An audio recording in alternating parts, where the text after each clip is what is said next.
নবম শ্রেণীর প্রিয় শিক্ষার্থী বন্ধুরা, আসসালামু আলাইকুম। তোমরা কেমন আছো? আশা করি ভালো আছো।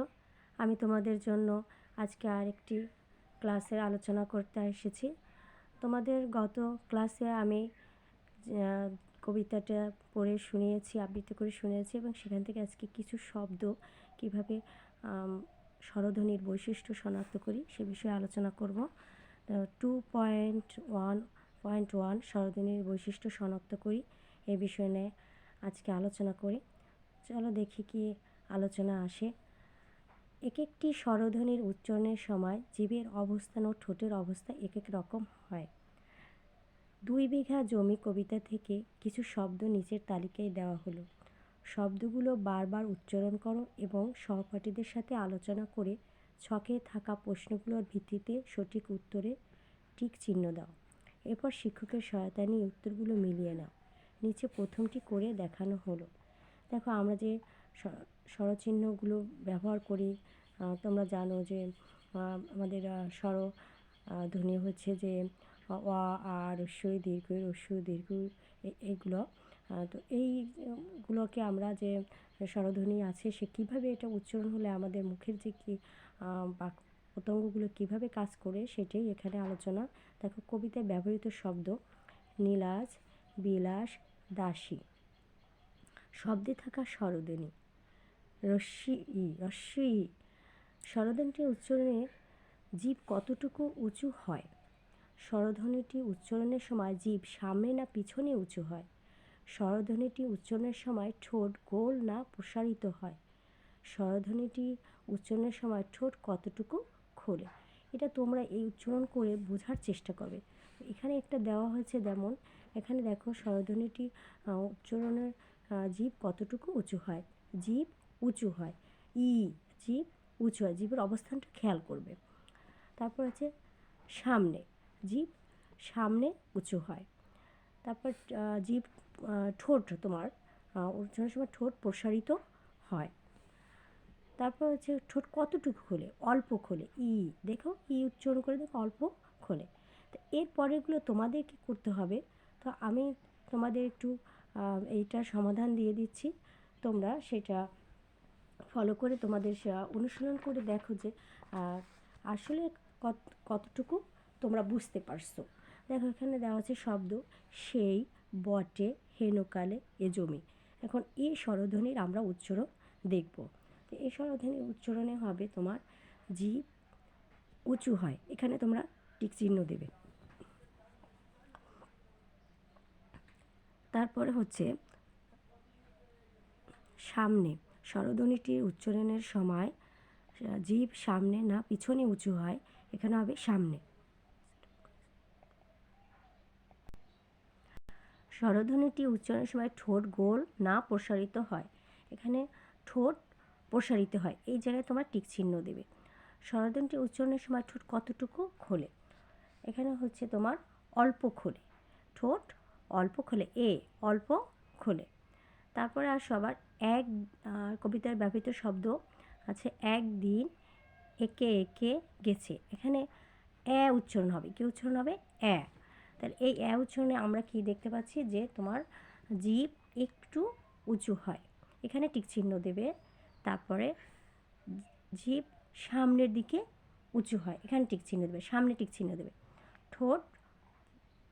ঠোঁট প্রসারিত হয়, তারপরে ঠোঁট বেশি খোলে। এরপরে আছে পরের শব্দ: আমি, আনচান, অচল। এখানে শব্দ থেকে নেওয়া হয়েছে, তাহলে স্বরধ্বনি থেকে নেওয়া আছে। বিশেষ করে দেখো যে আমরা স্বরচিহ্ন আর ধ্বনি একটু কিন্তু ভিন্নতা আছে, যে আমরা যখন উচ্চারণ করব সে সময় উচ্চারণটা কিন্তু একই রকম, যে লেখার যে স্বরধ্বনি সেরকম হবে না, উচ্চারণে একটু ভিন্নতা আছে। এখান থেকে আমি, তাহলে এখানে কী হবে? তোমার জিভ নিচু থাকে, এখানে টিক চিহ্ন দেবে। তারপরে জিভ মাঝখানে থাকে, এখানে টিক চিহ্ন দেবে। তারপরে ঠোঁট এখানে গোলও হয়, আবার প্রসারিত হয়। তারপর হচ্ছে ঠোঁট বেশি খোলে। এবার দেখো অন্ত, অবারিত, সজল, অস্বরধ্বনি। তো অস্বরধ্বনি তোমার হচ্ছে তোমার জিভ একটু উঁচু হয়, এখানে টিক চিহ্ন দেবে। জিভ পিছনের দিকে উঁচু যায়, তারপর এখানে হচ্ছে ঠোঁট গোল হয়, ঠোঁট বেশি খোলে। তোমার এখানে ঠোঁট বেশি খোলে। এরপর হচ্ছে ও স্বরধ্বনি। তো ও স্বরধ্বনি তোমার স্বরধ্বনি তো জিভ একটু উঁচু হয়, জিভ পিছনের দিকে যায়, তারপরে ঠোঁট গোল হয়, ঠোঁট গোল হয়, এখানে টিক চিহ্ন দেবে। তারপরে অল্প খোলে, ঠোঁট অল্প খোলে। তারপর হচ্ছে ফুল, দুপুর, বাবু। রস্যু স্বরধ্বনি। রস্যু স্বরধ্বনিতে জিভ উঁচু হয়, জিভ উঁচু হয়। তারপর জিভ কোথায় হচ্ছে পিছনে, এই পিছনের দিকে যায়, ঠোঁট গোল হয় আর অল্প খোলে, ঠোঁট অল্প খোলে। তাহলে এখান থেকে তোমরা বুঝলা। তা এই যে যে স্বরধ্বনিগুলো আছে একটু বিস্তারিত নিচে আলোচনা করা আছে, সেটা পড়লে আরও তোমরা ভালো বুঝতে পারবা এবং তোমরা যে কোনো এটা যদি ভালোভাবে মনে রাখতে পারো তাহলে তোমরা যে কোনো স্বরধ্বনির উচ্চারণ তোমরা শব্দের উচ্চারণ তোমরা ভালোভাবে বলতে পারবে যে জীবের অবস্থানটা কী। স্বরধ্বনির বৈশিষ্ট্য।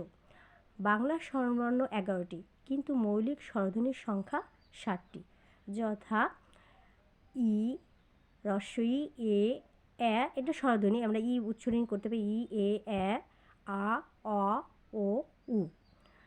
স্বরধ্বনির উচ্চারণের সময় ফুসফুস থেকে বেরিয়ে আসা বাতাস বাকযন্ত্রের কোথাও বাধা পায় না, কিন্তু এক একটি স্বরধ্বনির উচ্চারণের সময় জীবের অবস্থান ও ঠোঁটের অবস্থা এক এক রকম হয়। তাহলে দেখো আমরা সে অনুযায়ী আলোচনা করি। দেখো এখানে আছে ই স্বরধ্বনির উচ্চারণের সময় আমরা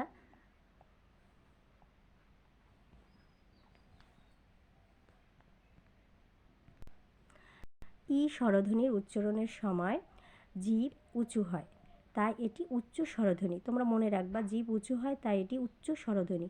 জিভ সামনের দিকে উঁচু হয় তাই এটি সম্মুখ স্বরধ্বনি। ঠোঁট প্রসারিত হয় তাই এটি প্রসিত স্বরধ্বনি। ঠোঁট অল্প খোলে তাই এটি সংবৃত স্বরধ্বনি।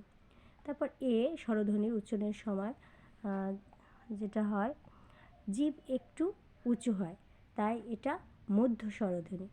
জিভ সামনের দিকে উঁচু হয় তাই এটা সম্মুখ স্বরধ্বনি। ঠোঁট প্রসারিত হয় তাই এটা প্রসিত স্বরধ্বনি। ঠোঁট অল্প খোলে তাই এটা সংবৃত স্বরধ্বনি। তারপর স্বরধ্বনির উচ্চারণের সময় জিভ একটু উঁচু হয় তাই এটা মধ্য স্বরধ্বনি। জিভ সামনের দিকে উঁচু হয় তাই এটা সম্মুখ স্বরধ্বনি। ঠোঁট প্রসারিত হয় তাই এটি প্রসিত স্বরধ্বনি। ঠোঁট বেশি খোলে তাই এটি বিবৃত স্বরধ্বনি। স্বরধ্বনির উচ্চারণের সময় জিভ নিচু থাকে তাই এটি নিম্ন স্বরধ্বনি। জিভ মাঝখানে নিচু থাকে তাই এটি মধ্য স্বরধ্বনি। ঠোঁট গোল প্রসারিত হয় তাই এটি গোলাকৃত ও প্রসিত স্বরধ্বনি। ঠোঁট বেশি খোলে তাই এটি বিবৃত স্বরধ্বনি। স্বরধ্বনির উচ্চারণের সময় জিভ একটু উঁচু হয় তাই এটি মধ্য স্বরধ্বনি। জিভ পিছনের দিকে উঁচু হয় তাই এটি পশ্চাৎ স্বরধ্বনি। ঠোঁট গোল হয় তাই এটি গোলাকৃত স্বরধ্বনি। ঠোঁট বেশি খোলে তাই এটি বিবৃত স্বরধ্বনি। দেখো তোমরা এগুলো দেখবা যে একটা কমন বিষয় আছে সেটা তোমরা বারবার পড়লেই বুঝতে পারবে এবং তোমাদের এটা মুখস্থ হয়ে যাবে এবং বুঝবেও। শুধু মুখস্থ করবে না, এটা বুঝে রাখবে যে তোমার স্বরধ্বনির উচ্চারণের সময় তুমি এটা প্র্যাকটিস করবে, তাহলে তুমি মনে রাখতে পারবে। স্বরধ্বনির উচ্চারণের সময় জিভ একটু উঁচু হয় তাই এটা মধ্য স্বরধ্বনি। জিভ পিছনের দিকে উঁচু হয় তাই এটি পশ্চাৎ স্বরধ্বনি। ঠোঁট গোল হয় তাই এটি গোলাকৃত স্বরধ্বনি। ঠোঁট অল্প খোলে তাই এটি সংবৃত স্বরধ্বনি। স্বরধ্বনির উচ্চারণের সময় জিভ উঁচু হয় তাই এটি উচ্চ স্বরধ্বনি। জিভ পিছনের দিকে উঁচু হয় তাই এটি পশ্চাৎ স্বরধ্বনি। ঠোঁট গোল হয় তাই এটি গোলাকৃত স্বরধ্বনি। ঠোঁট অল্প খোলে তাই এটি সংবৃত স্বরধ্বনি। তো আশা করি তোমার এই স্বরধ্বনির উচ্চারণের বিষয়টা তোমরা মনে রাখতে পারবে এবং জিভ এবং ঠোঁটের অবস্থান তোমরা মনে রাখতে পারবে। এখন আমরা স্বরধ্বনির ছক, জিভের অবস্থান, ঠোঁটের অবস্থানের ভিতরে স্বরধ্বনিগুলোকে এভাবে ছকে দেখানো যায়। দেখো এখানে লেখা আছে সম্মুখ, মধ্য, পশ্চাৎ। তাই উচ্চ, উচ্চ মধ্য, নিম্ন মধ্য, নিম্ন। দেখে আমাদের যে স্বরধ্বনিগুলো আছে কীভাবে আসে, যখন দেখো এটা আমরা ছকের মাধ্যমে দিলে একটা সহজে বিষয়টা আমরা বুঝতে পারবো। দেখো সম্মুখ আছে ই এ এ, মধ্য আছে আ, আর পশ্চাতে আছে উ ও অ। এই যে আমাদের যে 7টি স্বরধ্বনি, সেই স্বরধ্বনির আমরা একটা ছক এভাবে দেখালাম। এটা তোমরা মনে রাখলে তোমরা সহজেই এটা মনে রাখতে পারবা যে সম্মুখে কোন কোন স্বরধ্বনি আছে, মধ্যে কোন স্বরধ্বনি আছে, আর পশ্চাতে কোন স্বরধ্বনি আছে। তো চলো আমরা আর একটু আলোচনা করি।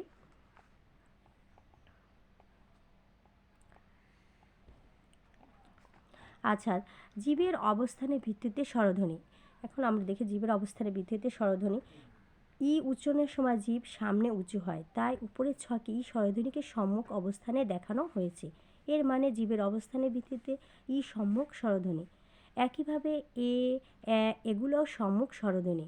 আবার উচ্চারণের সময় জীব পিছনে উঁচু হয়, তাই উ স্বরধ্বনিকে পশ্চাৎ অবস্থানে দেখানো হয়েছে। এর মানে জীবের অবস্থানের ভিত্তিতে উ পশ্চাৎ স্বরধ্বনি। একইভাবে ও অ এগুলোও পশ্চাৎ স্বরধ্বনি। আ উচ্চারণের সময় জীবের অবস্থানের মাঝখানে থাকে, তাই আ মধ্য স্বরধ্বনি। যেসব স্বরধ্বনি উচ্চারণে জীব বেশি উঁচু হয় সেগুলোকে উচ্চ স্বরধ্বনি। ই উ এ দুটি উচ্চ স্বরধ্বনি। আবার আ উচ্চারণে জীব নিচু থাকে, তাই এটি নিম্ন স্বরধ্বনি। বাকি স্বরধ্বনিগুলোর উচ্চারণের সময় জীব একটু উঁচু হয়, তাই এ অ ও মধ্য স্বরধ্বনি। ঠোঁটের অবস্থার ভিত্তিতে স্বরধ্বনি। যেসব স্বরধ্বনি উচ্চারণের সময় ঠোঁট প্রসারিত হয় সেগুলোকে প্রসারিত স্বরধ্বনি। ই এ এগুলো প্রসারিত স্বরধ্বনি। যেসব স্বরধ্বনি উচ্চারণের সময় ঠোঁট গোল হয় সেগুলোকে বলে গোলাকৃত স্বরধ্বনি। উ ও অ এগুলো গোলাকৃত স্বরধ্বনি, কারণ এখানে ঠোঁট তোমার কি গোল হয়ে যায়। তুমি খেয়াল করে দেখবে যে তোমার ঠোঁট গোল হয়ে গেছে। যেসব স্বরধ্বনি উচ্চারণের সময় ঠোঁট কম খোলে সেগুলোকে বলা হয় সংবৃত স্বরধ্বনি। ই এ উ ও এগুলো তো পুরা ঠোঁট খোলে না, অল্প খোলে। তো এগুলো হচ্ছে তোমার কম খোলে, সেই জন্য এটা সংবৃত স্বরধ্বনি। এগুলোকে সংবৃত স্বরধ্বনি। আর যেসব স্বরধ্বনি উচ্চারণের সময় ঠোঁট বেশি খোলে সেগুলোকে বলে বিবৃত স্বরধ্বনি। যেমন অ আ অ এগুলো বিবৃত স্বরধ্বনি। তাহলে আজ বন্ধুরা, তো আমি তোমাদেরকে এই পর্যন্ত আলোচনা করলাম। তোমরা আমার চ্যানেলে নতুন হয়ে থাকলে চ্যানেলটি সাবস্ক্রাইব করে আমার সাথে থাকবে। আর প্রতিদিন ভিডিও পেতে গেলে তোমরা আমার ক্লাস পেতে চাও তাহলে তোমরা আমার সাথে থাকবে এবং সাবস্ক্রাইব করবে এবং বেল বাটনটি অন করে রাখবে। তাহলে আজ এ পর্যন্তই, ভালো থাকো।